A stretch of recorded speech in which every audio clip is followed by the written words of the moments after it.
Sejak awal sejarah, manusia membangun dan menghancurkan. Kita menanam, lalu membakar. Kita bersumpah damai, lalu menghunus pedang pada tetangga sendiri. Dari pasir Mesopotamia, gurun Persia, hingga hutan tropis Asia, satu pola selalu berulang, perang.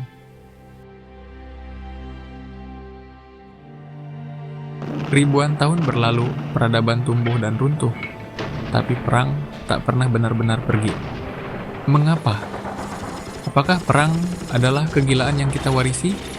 Ataukah ia adalah bagian dari sifat manusia yang paling jujur?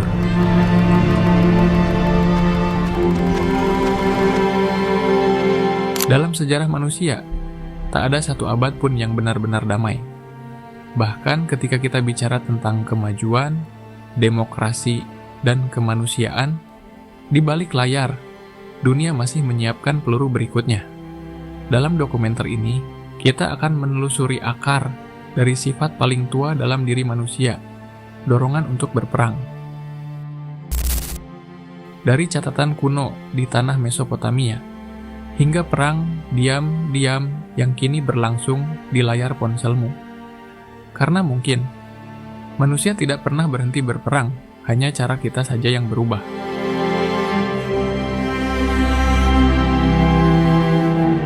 Setiap perang yang terjadi hari ini punya jejak di masa lalu, dan jejak itu dimulai ribuan tahun lalu saat manusia pertama kali belajar hidup dalam kelompok, lalu memutuskan siapa yang berhak berkuasa. Sejarah mencatat, perang pertama yang dikenal dunia terjadi di tanah Mesopotamia, sekitar 2700 tahun sebelum Masehi. Dua kota kuno, Lagash dan Umma, saling berebut sebidang tanah subur di antara sungai Tigris dan Efrat. Tanah itu kecil, tapi bagi mereka itu soal hidup dan mati. Dari situ, darah pertama mengalir atas nama kekuasaan. Perang bukanlah hasil dari kebencian spontan. Ia adalah buah dari rasa takut kehilangan. Ketika manusia mulai memiliki sesuatu, tanah, air, kepercayaan, maka lahirlah alasan untuk mempertahankannya. Dengan kekerasan. Dari Mesopotamia, perang menjalar ke Mesir, Yunani, dan Persia. Di setiap kebudayaan, perang bukan sekadar kekacauan. Ia justru dianggap bagian dari tatanan alam. Bagi bangsa Yunani, perang adalah panggung kehormatan. Nama-nama seperti Achilles dan Leonidas bukan hanya pahlawan. Mereka adalah simbol kebanggaan. Sedangkan bagi Romawi, perang adalah mesin pembangunan. Setiap wilayah baru yang mereka taklukkan menjadi bukti keunggulan bangsa dan dewa-dewa mereka. Tapi di balik setiap kejayaan, selalu ada reruntuhan. Kota yang dibangun selama puluhan tahun bisa hilang dalam satu hari akibat perang itu sendiri. Dari situ kita belajar sesuatu. Perang tidak pernah menciptakan pemenang sejati, hanya pewaris luka. Di balik setiap perang, selalu ada satu motif yang sama, kekuasaan. Entah ia berbentuk wilayah, ideologi, atau kepercayaan. Perang adalah alat paling tua untuk mengendalikan dunia. Ketika Mesir menaklukkan Nubia, itu bukan sekadar memperluas wilayah, tapi untuk menguasai aliran sungai Nil. Ketika Romawi menyerbu Kartago, mereka ingin memegang kendali atas perdagangan laut Mediterania. Dan ketika bangsa-bangsa Eropa berlayar menembus samudra, mereka membawa panji agama, tapi pulang dengan emas dan kekuasaan. Dalam sejarah, perang seringkali lahir bukan dari kebencian, tapi dari ambisi. Ambisi seorang pemimpin untuk dikenang, atau ketakutan sebuah negara untuk dilupakan. Dari Alexander Agung hingga Genghis Khan, mereka menyatukan dunia di bawah bendera sendiri. Tapi setelah mereka mati, dunia yang mereka bangun pun ikut hancur. Kekuasaan menciptakan paradoks. Setiap kali manusia merasa telah membawa perdamaian, yang sebenarnya terjadi adalah bentuk baru dari penaklukan. Lihatlah abad ke-20, dua perang dunia yang katanya untuk menegakkan keadilan, justru melahirkan senjata pemusnah massal. Hiroshima, Nagasaki. Dunia menyaksikan sendiri bagaimana manusia bisa menghapus seluruh kota hanya dengan satu keputusan politik. Dan di balik meja perundingan, para pemimpin berbicara tentang perdamaian. Sementara di ladang-ladang jauh darah masih mengalir. Karena begitulah cara kekuasaan bekerja. Ia tak mengenal damai, hanya keseimbangan yang sementara. Dari Firaun hingga presiden, dari pedang hingga nuklir, satu hal tak berubah. Kekuasaan selalu haus akan musuh.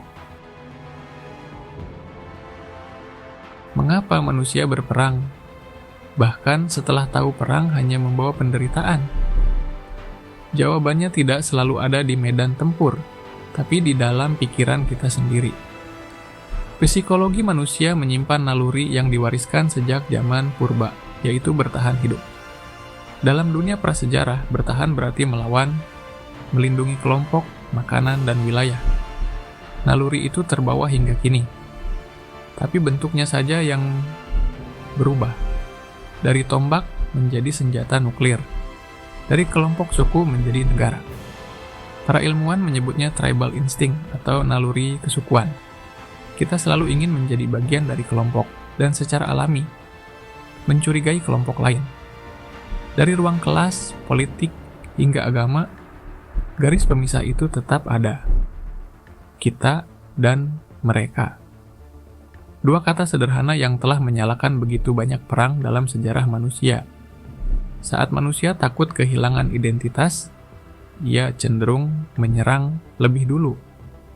Saat ia merasa terancam, ia membenarkan kebencian sebagai bentuk perlindungan. Dan yang paling berbahaya, manusia bisa mengubah kekerasan menjadi keyakinan. Dalam setiap perang, selalu ada pihak yang merasa benar. Para prajurit di kedua sisi yakin bahwa mereka berjuang demi kebenaran. Tapi di medan perang, kebenaran hanyalah wajah lain dari ketakutan. Psikolog seperti Freud percaya bahwa manusia memiliki dua dorongan dasar. Eros, cinta dan penciptaan. Thanatos, kematian dan kehancuran. Dan mungkin, perang adalah saat dua kekuatan itu saling bertarung di dalam diri kita. Karena di balik setiap peluru, ada hasrat untuk bertahan hidup.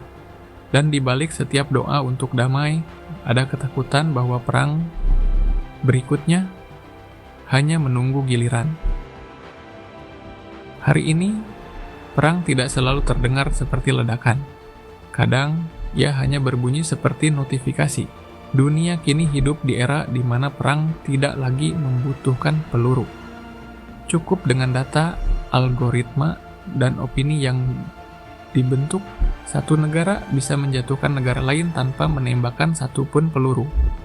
Kita menyebutnya cyber warfare. Perang digital yang berlangsung di balik layar komputer, di mana informasi menjadi senjata paling mematikan. Dari serangan terhadap sistem pertahanan, kebocoran data jutaan pengguna, sampai propaganda yang membelah opini publik, semua dilakukan dengan satu tujuan, menguasai persepsi. Tapi cyber war hanyalah satu sisi dari perang modern. Di sisi lain, ada economic warfare, perang mata uang, embargo, dan kontrol pasar global. Negara yang menguasai sumber daya dan teknologi, kini lebih berbahaya daripada negara yang punya senjata nuklir. Perang modern tidak lagi menuntut darah, tapi memaksa manusia memilih antara kebebasan atau kenyamanan. Media sosial menjadi medan tempur baru. Di sana, algoritma menentukan siapa yang marah, siapa yang percaya, bahkan siapa yang diam. Setiap like, setiap share, adalah peluru kecil dalam perang opini yang tak terlihat. Kita hidup dalam zaman ketika kebenaran bisa diproduksi, dan kebohongan bisa dijual dengan wajah yang tersenyum. Di abad ke-21, senjata terbesar bukan tank atau rudal, tapi narasi. Karena siapa yang menguasai cerita, ia menguasai dunia. Dan mungkin, di balik semua ini, perang sebenarnya bukan lagi tentang menghancurkan musuh, tapi tentang siapa yang mampu mengendalikan pikiran manusia. Ribuan tahun telah berlalu dari batu hingga baja, dari panah hingga drone. Dunia telah berubah, tapi sifat manusia tetap sama. Kita membangun peradaban di atas harapan akan kedamaian. Namun setiap kemajuan justru membawa bentuk perang baru. Dari Mesopotamia hingga Metaverse, dari medan perang yang berdebu hingga layar ponsel di tanganmu. Sejarah manusia adalah kisah panjang tentang pertarungan yang tak pernah selesai. Pertarungan melawan musuh di luar sana, dan melawan diri sendiri di dalam sini. Mungkin, perdamaian bukanlah tujuan. Mungkin, ia adalah momen singkat jeda di antara dua perang. Tapi di tengah semua itu, masih ada harapan. Karena meskipun manusia menciptakan perang, manusialah juga yang menulis doa-doa untuk menghentikannya.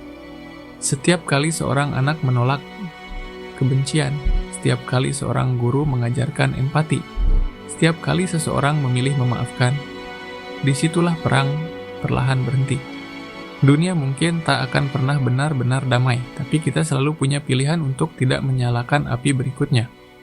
Karena mungkin damai bukanlah hadiah dari sejarah, tapi keputusan yang harus kita ulangi setiap hari.